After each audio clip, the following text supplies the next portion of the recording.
ഈ രാഷ്ട്രീയത്തിലെ ഒരു പുതിയ പദവി ഇപ്പൊ UDF കണ്ടെത്തിയിരിക്കുക.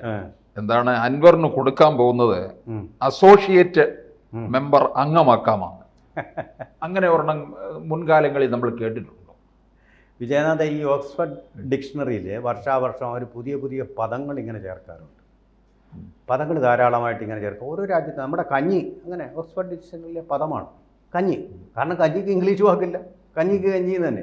കഞ്ഞി എന്ന് പറയുന്ന ആൾക്കാരുടെ കാര്യമല്ല ഞാൻ പറയുന്നത്. കഞ്ഞി എന്ന് പറയുന്നത് നമ്മൾ കുടിക്കുന്ന ആ ഭക്ഷണ പദാർത്ഥത്തിൻ്റെ കാര്യമാണ്. അപ്പോൾ അങ്ങനെ ചേർക്കുന്നത് പോലെ കേരള രാഷ്ട്രീയത്തിലേക്ക് പുതിയൊരു സംഭാവന ചെയ്തിരിക്കുകയാണ് ഇപ്പോൾ UDF. വളരെ സന്തോഷകരമായ കാര്യം.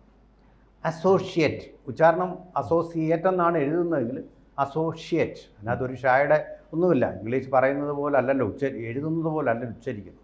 അതുകൊണ്ട് അസോസിയേറ്റ് മെമ്പർ ആയിട്ടിപ്പോൾ പുതിയൊരു അവതാരം വന്നിരിക്കുന്നു. അത് ആർക്കും അല്ല ഓഫർ ചെയ്യപ്പെട്ടിരിക്കേ ഉള്ളൂ, സ്വീകരിച്ചിട്ടില്ല. PV അൻവർ എന്ന് പറയുന്ന റിബൽ MLA. റിബൽ MLA അല്ല, രാജ്യം വെച്ച് പോയി. അതിൻ്റെ പരിണത ഫലമായിട്ടാണല്ലോ നിലമ്പൂരിൽ ഇപ്പോൾ ഈ ഗുസ്തി നടക്കുന്നത്. അപ്പോൾ അങ്ങനെ ഒരാൾക്ക് അസോസിയേറ്റ് മെമ്പറായിട്ട് കൊടുക്കുന്നു. നമ്മൾ ഈ പ്രസ് ക്ലബ്ബിലൊക്കെ സർവീസ് മെമ്പർ എന്ന് പറഞ്ഞ് കൊടുക്കാറുണ്ട്. എന്ന് പറഞ്ഞാൽ വോട്ട് ചെയ്യാൻ അവർക്ക് അധികാരമില്ല, പക്ഷേ അവിടെ വന്ന് കഴിക്കാനുള്ളതൊക്കെ അത് അവിടെ പോകാമല്ലോ. അവിടെ പോയിട്ട് കഴിക്കാനുള്ളതും ദ്രാവകമായിട്ടും ദ്രവമായിട്ടും ഒക്കെ കഴിക്കാനുള്ളത് കഴിക്കുകയും അതിൻ്റെ സർവീസുകളും സൗജന്യങ്ങളും ഒക്കെ കിട്ടുകയും ചെയ്യും.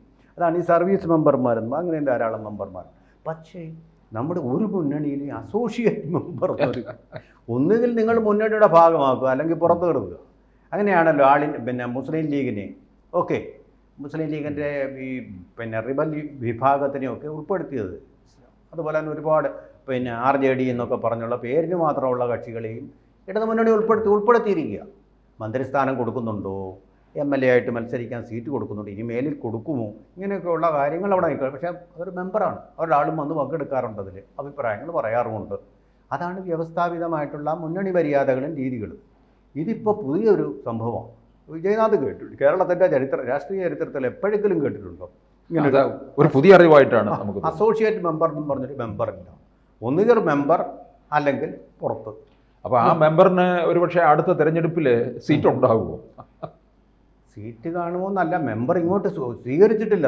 അതിന് എനിക്ക് സമയം വേണം, തീരുമാനമൊക്കെ എടുക്കാൻ സമയം വേണം. ഈ പദവി അതെ, ഞാൻ തൃണമൂൽ കോൺഗ്രസുമായിട്ടൊന്ന് ആലോചിച്ചിട്ട് തീരുമാനിക്കാം എന്നാണ് പറഞ്ഞത്.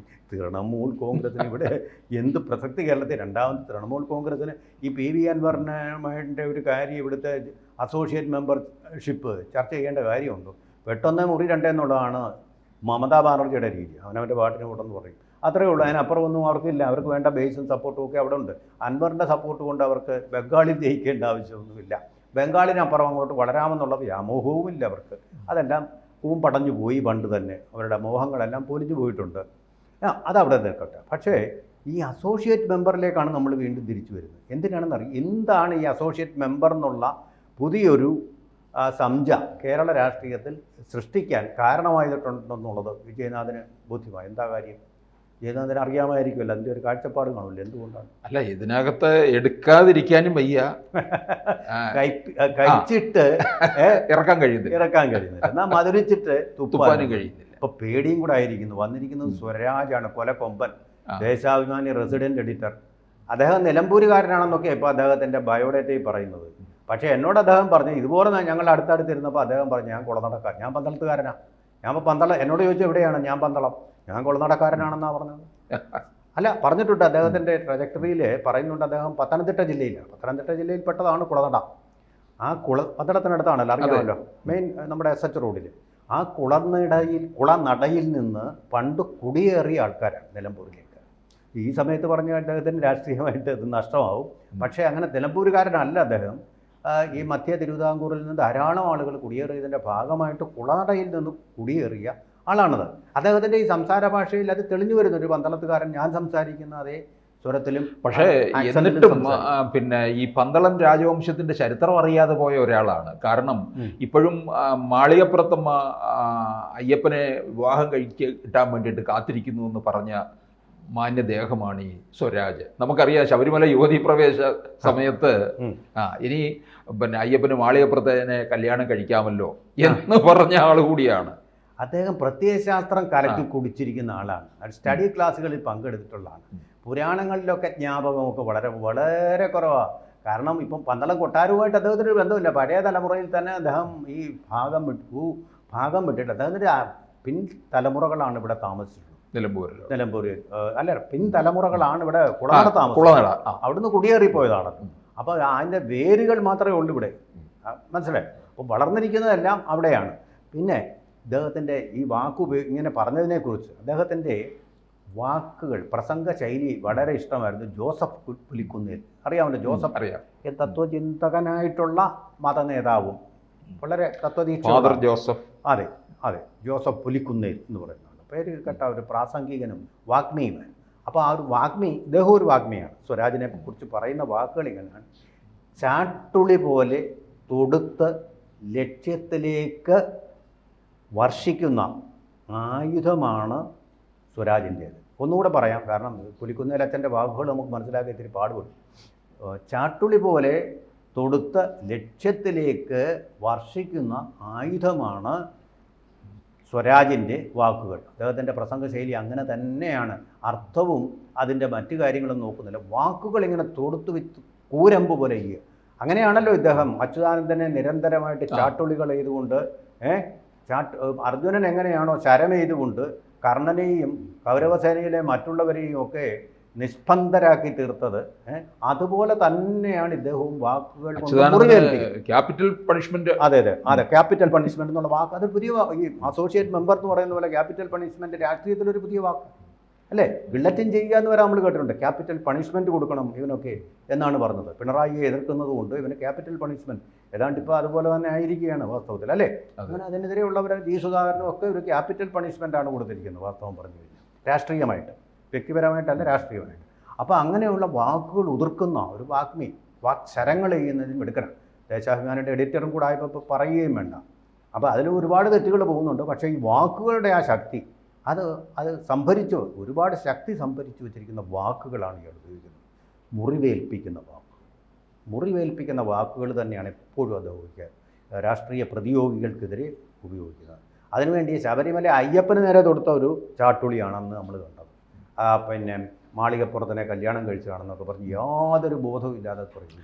അപ്പോൾ നമ്മുടെ അൻവറിൻ്റെ കാര്യത്തിലേക്ക് വന്നാൽ, ഈ അൻവറിനെ ഇപ്പം പിന്നെ നമ്മുടെ UDF കൺവീനർ അടൂർ പ്രകാശ് തന്നെ പറയുന്നത് ഷൗക്കത്തിനെ പിന്നെ തള്ളിപ്പറഞ്ഞിട്ട് ഇങ്ങോട്ട് വരണ്ട, ഷൗക്കത്തിന് പറഞ്ഞ ഇതൊക്കെ പിൻവലിക്കാമെന്നുണ്ടെങ്കിൽ മാത്രം ഇങ്ങോട്ടേക്ക് വന്നാൽ മതി എന്നുള്ള രീതിയിലാണ്. അത് പിൻവലിക്കണം. അല്ല, വളരെ ശക്തമായിട്ടൊന്നും അല്ല. അടൂർ പ്രകാശിൻ്റെ പത്രസമ്മേളനം ഞാൻ കണ്ടു.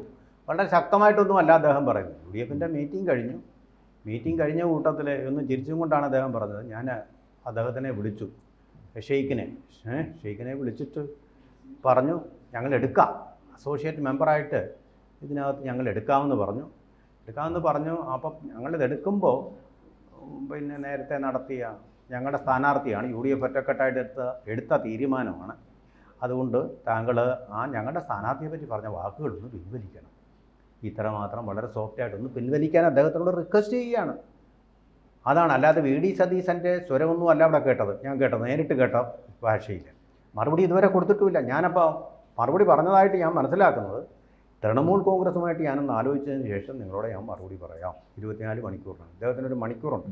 നേരത്തെ 48 മണിക്കൂറിനാവും മറുപടിയായിരുന്നു. ഇപ്പോൾ 24ലേക്ക് ചുരുങ്ങി വന്നിട്ടുണ്ട്. എന്തായാലും ഇനിയിപ്പോൾ അടുത്തതെന്താണ് സംഭവിക്കാൻ പോകുന്നത്? അദ്ദേഹം എന്നാണ് നോമിനേഷൻ കൊടുക്കാൻ ഇനിയും സമയമുണ്ട്. അതുകൊണ്ട് ഇദ്ദേഹം ഈ സ്വരാജ് വന്ന ആ ഒരു കളമുണ്ടല്ലോ, ചവിട്ടിക്കലങ്ങിയ ഒരു കളമാണ്, അത് വെച്ചൊരു കളി കളിക്കും.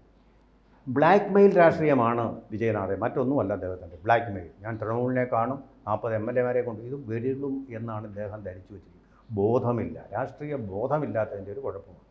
ഇതിനൊക്കെ താളം ചവിട്ടാൻ വേണ്ടി ഒന്നുകിൽ നിങ്ങൾ പുറത്തു നിർത്തുക, അല്ലെങ്കിൽ നിങ്ങൾ ഉൾക്കൊള്ളിക്കുക. ഈ രണ്ടിലൊന്നും അഴകുഴമ്പം നയം, ആണും പെണ്ണുമല്ലാത്ത ശിഖണ്ഡി നയം എടുക്കരുത്. അതാണിപ്പോൾ കോൺഗ്രസ് സ്വീകരിച്ചിരിക്കുന്നത്. കാരണം അവർക്ക് അങ്ങനെ സ്വീകരിക്കേണ്ടി വന്നിരിക്കുന്നു. VD സതീശൻ ശക്തമായിട്ട് എതിർക്കുന്നു, K സുധാകരനും മറ്റുള്ളവരും അനുകൂലിക്കുന്നു. കാരണം ഇപ്പോൾ പേടിയായി തുടങ്ങിയിട്ടുണ്ട് സ്വരാജ് വന്നതോടുകൂടി. കാരണം ഇപ്പോൾ മത്സരം വളരെ ശക്തമായി വിജയനാഥ്. സ്വരാജ് വന്നതോടുകൂടി നമ്മൾ എന്ത് പറഞ്ഞാലും ചെറുപ്പക്കാരെല്ലാം ഇറങ്ങിയിട്ടുണ്ട്. ചെറുപ്പക്കാരുടെ വലിയൊരു ഊർജ്ജം അവിടെ ഉണ്ടാവും. അൻവറിനെ തോൽപ്പിക്കുക, അൻവറിനെ വെല്ലുന്ന തരത്തിലുള്ള ഊർജ്ജം അവിടെ ഉണ്ടാവും. കഴുത്തറപ്പം മത്സരം നടക്കാൻ പോകുന്നു. എന്തും സംഭവിക്കാവുന്ന സ്ഥിതിയാണ്. അപ്പോൾ ഇങ്ങോട്ട് കിട്ടാവുന്ന സഹായം വേണ്ടാന്ന് വെച്ച് പുറംകാല് കൊണ്ട് തട്ടുന്ന അബദ്ധമായി തീരുമെന്നൊരു പരിഭ്രാന്തി UDF ക്യാമ്പുകൾക്കിടയിൽ പടർന്ന് പന്തലിച്ചിട്ടുണ്ട്. അതുകൊണ്ട് ആണ് വാശിയും ഈഗോയും കൊണ്ടിരുന്ന ഇപ്പോൾ സംഭവിക്കുന്ന ചില രാഷ്ട്രീയ വിശാരദന്മാർ ഇങ്ങനെ കോൺഗ്രസിൻ്റെ വക്താക്കളെന്നും പറഞ്ഞ് കുറേ അപഗ്രഥന പാഠവക്കാർ പറയുന്നുണ്ട്, അന്തിച്ചർച്ച തൊഴിലാളികൾ. ഇതിപ്പോൾ കോൺഗ്രസിന് കിട്ടിയാലും LDF ജയിച്ച സീറ്റ് കിട്ടിയില്ലെങ്കിലും കുഴപ്പമൊന്നുമില്ല, കോൺഗ്രസിന് കിട്ടിയില്ലെങ്കിലും. ഈ ആന മണ്ടത്തരങ്ങൾ കേട്ടാണ് ഈ കോൺഗ്രസ്സുകാർ തീരുമാനമെടുക്കുന്നത്. അങ്ങനെയല്ല, നിങ്ങൾ 2 തെരഞ്ഞെടുപ്പ് ഉജ്ജ്വലമായിട്ട് ജയിച്ചു. ഈ 3ാമത്തെ തെരഞ്ഞെടുപ്പിലും നിങ്ങൾ ജയിച്ച് ആ സന്ദേശം ജനങ്ങൾക്ക് നൽകിയെങ്കിൽ മാത്രമേ അടുത്ത പഞ്ചായത്ത് തെരഞ്ഞെടുപ്പിലും അടുത്ത സംസ്ഥാന തെരഞ്ഞെടുപ്പിലും വോട്ട് കിട്ടൂ നിങ്ങൾക്ക്. ഈ നിശബ്ദ ഭൂരിപക്ഷം ഒന്നുണ്ട്. ഈ പത്രക്കാരല്ലല്ലോ ഇത് തീരുമാനിക്കുന്നത്. നിശബ്ദ ഭൂരിപക്ഷം ആർക്ക് വോട്ട് ചെയ്യണമെന്ന് അവരാണ് തീരുമാനിക്കുന്നത്. നിശബ്ദ ഭൂരിപക്ഷത്തിന് UDF ജയിക്കുമെന്നൊരു ലെവലേഷൻ തോന്നൽ വരണമെങ്കിൽ എന്ത് വേണം? നിലമ്പൂരിൽ അവർ LDFനെ തോൽപ്പിക്കണം. അതായത് നമ്മൾ പറയാറില്ലേ പലപ്പോഴും, എപ്പോഴും അങ്ങനെയുണ്ട്. ഒരു തെരഞ്ഞെടുപ്പിന് മുമ്പ് നടക്കുമ്പോൾ നമ്മൾ പറയുന്നത് എന്താ? ഇത് സെമി ഫൈനൽ എന്നല്ലേ പറയുന്നത്. ആ ധാരണയ്ക്ക് ഇപ്പം മാറ്റം ഉണ്ടായിട്ടുണ്ടോ? ഇവിടെ കുറേ പഴയ പത്രക്കാരെല്ലാം കൂടെ വന്നിരുന്നുണ്ട്. ഇതിപ്പോൾ തോറ്റാലും കുഴപ്പമൊന്നുമില്ല, അവർക്ക് കുഴപ്പമില്ല, അവർക്ക് വീട്ടിലിരുന്നാൽ മതി, പെൻഷൻ കിട്ടും. അതല്ലല്ലോ ഒരു പാർട്ടിയെ സംബന്ധിച്ചിടത്തോളം. ഒരു ഭരണ തുടർച്ച ഒഴിവാക്കാൻ വേണ്ടിയിട്ട് നിങ്ങൾ സമരമോ ഒന്നും ചെയ്യുന്നില്ല, പ്രതിഷേധമോ ഒന്നും ചെയ്യുന്നില്ല. എന്നാൽ മര്യാദയ്ക്ക് ഈ തെരഞ്ഞെടുപ്പൊന്ന് ജയിച്ചു കാണിക്കുക. നിങ്ങൾ അതിനും സമ്മതിക്കത്തില്ല. കുറേ പത്രക്കാരെ, കോൺഗ്രസ്സുകാരാണെന്ന് പറയുന്ന പത്രക്കാരും ഉണ്ടതിൽ, രാഷ്ട്രീയ വിശാരദന്മാർ. സത്യം പറഞ്ഞാൽ കോൺഗ്രസ് നിങ്ങൾ ഈ അഭിപ്രായം കേട്ടുകൊണ്ട് പോയി കഴിഞ്ഞാൽ നിങ്ങളുടെ ഭാവി കോൺഗ്രസ് മുക്ത കേരളമായിരിക്കും. കൂടുതൽ വാർത്തകളും വിശേഷങ്ങളും നിങ്ങളിലേക്ക് എത്താൻ ABC മലയാളം സബ്സ്ക്രൈബ് ചെയ്യുക, ബെൽ ബട്ടണും അമർത്തുക.